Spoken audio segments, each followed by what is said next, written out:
সুনীল গঙ্গোপাধ্যায়ের অনবদ্য একটি কবিতা, পাহাড় চূড়ায়। অনেকদিন থেকেই আমার একটা পাহাড় কেনার শখ, কিন্তু পাহাড় কে বিক্রি করে তা জানি না।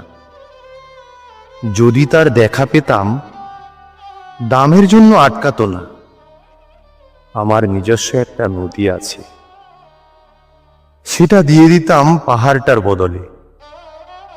কে না জানে পাহাড়ের চেয়ে নদীর দামই বেশি। পাহাড় স্থান, নদী বহমান। তবু আমি নদীর বদলেই পাহাড়ই কিনতাম, কারণ আমি ঠকতে চাই।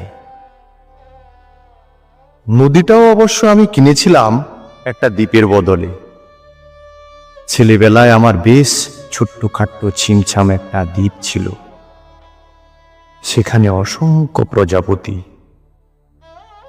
শৈশবে দ্বীপটি ছিল বড় প্রিয়।